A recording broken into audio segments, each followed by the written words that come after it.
তুরাগ নদীর তীরে অবৈধ স্থাপনা উচ্ছেদ অভিযান চালাচ্ছে বিআইডব্লিউটিএ। এই মুহূর্তে মিরপুর বেড়িবাঁধে আছেন রিপোর্টার মাহমুদ রাকিব। বিস্তারিত জানতে সরাসরি চলে যাচ্ছি তার কাছে। রাকিব। হ্যাঁ, আসলে আজকের যে উচ্ছেদ অভিযান চলছে তুরাগ পারে, এই উচ্ছেদ অভিযানকে কেন্দ্র করে কিন্তু এই মিরপুর এবং সাভারের কাউন্দিয়া দুপাশেই কিন্তু একটি উৎসবের আমেজ তৈরি হয়েছে।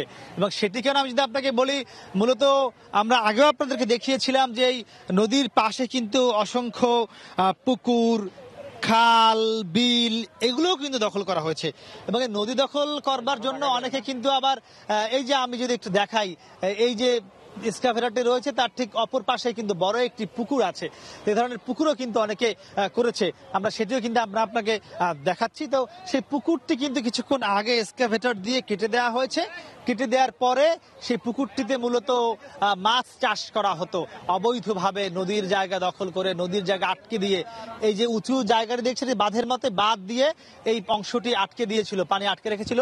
তো সেখানে কিন্তু এই যে পানিগুলো ছেড়ে দেওয়ার কারণে এখন সে পানিতে নেমে আসছে, পানির সঙ্গে সঙ্গে কিন্তু মাছও নেমে আসছে।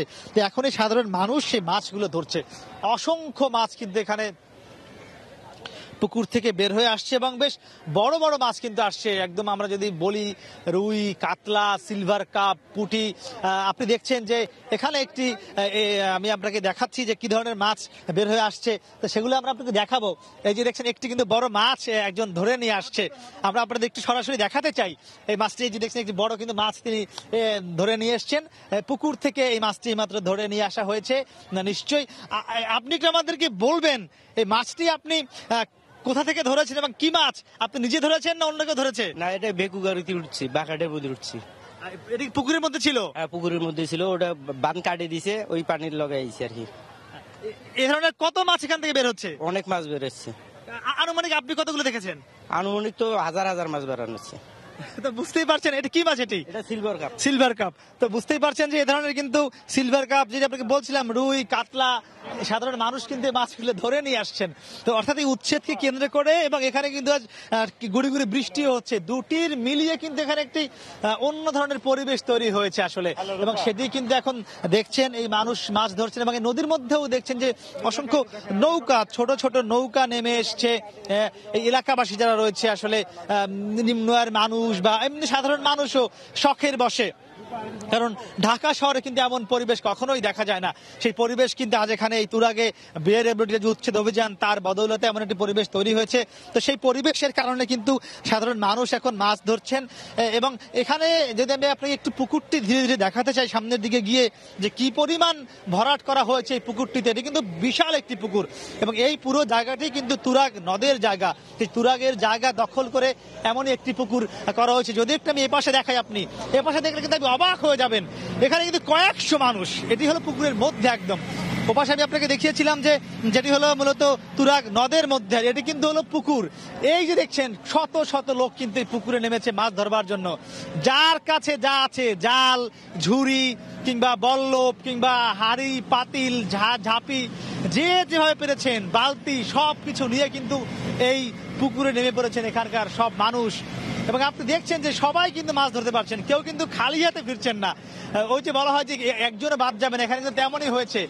এই যে নদী দখল মুক্ত করার অভিযানকে কেন্দ্র করে এই পুকুরটি যখন আজ কেটে দেওয়া হলো, তখনই কিন্তু যেহেতু যখন সরকারিভাবে একটি পুকুর কেটে দেওয়া হয় তখন আর এটি কিন্তু ব্যক্তি মালিকানার থাকে না, তখন এটি সাধারণ মানুষের হয়ে যায়। সেটি কিন্তু এখন সাধারণ মানুষ করছেন।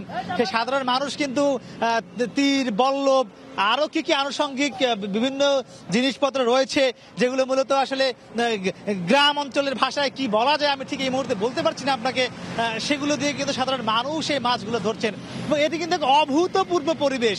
ঢাকা শহরে কিন্তু এমন পরিবেশের অবতারণা কখনোই হয় না, খুবই কম হয়। একদমই গ্রামে এ ধরনের পরিবেশ, এ ধরনের অবস্থা কিন্তু দেখা যায়। তো এটি কিন্তু আমরা আজ দেখছি, আপনাদেরকে দেখানোর চেষ্টা করছি। তো এই অভিযানটি মূলত করছে বিআইডব্লিউটিএ। তারা তাদের যে উচ্ছেদ অভিযান সেটি মূলত এবং গ্রামের ভাষায় এই যে বিষয়গুলো এখানে যেগুলো ব্যবহার করা হচ্ছে এগুলো কিন্তু বাউত বলা হয়, বাউত নামা কিংবা বাউত। এগুলো কিন্তু ব্যবহার করছেন এখানকার মানুষ এবং মানুষ সেগুলো ব্যবহার করে কিন্তু যে যতটুকু পারছেন এই উচ্ছেদ অভিযানের মাধ্যমে মাছ তারা নিজ বাসায় নেওয়ার চেষ্টা করছেন। এবং বিআইডব্লিউটি যেটি বলেছে যে নদীর ধারে তুরাগ, বুড়িগঙ্গা, বালু, শীতলক্ষা এর আশপাশে এ ধরনের যত পুকুর, খাল, বিল অবৈধভাবে দখল করা হয়েছে সেগুলো কিন্তু সবই তারা অবৈধ দখলমুক্ত করবেন, তারা কিন্তু এটা আগেই বলেছেন এবং তারই অংশ হিসেবে আজকে কিন্তু এমনটি করা হলো। এবং এর আগে আমরা দেখেছিলাম আরেকটি পুকুর, সেটি অবশ্য ছোট ছিল, সেটি ছিল আপনার গাবতলী যে আমিনবাজার ব্রিজ তার পাশে ছোট্ট একটি পুকুর একদিন কেটে দেওয়া হয়েছিল, কিন্তু আজকের এই পুকুরটি কিন্তু অনেক বড়। এবং এখানে আমরা আপনাকে পরবর্তী খবরে আবার জানানোর চেষ্টা করব যারা মাছ ধরছেন তাদের যে প্রতিক্রিয়াটা কি হয় সেগুলো আমরা আপনাকে পরবর্তীতে আবার জানিয়ে দেবো। তো মোটামুটি আমার কাছে উচ্ছেদ অভিযান ঘিরে যে এখানে মাছ ধরা চলছে তারাই ছিল সবশেষ খবর। তুরাগ নদীর তীরে অবৈধ স্থাপনা উচ্ছেদ অভিযান চালাচ্ছে বিআইডব্লিউটিএ, সেই খবর জানাচ্ছিলেন রিপোর্টার মাহমুদ রাকিব।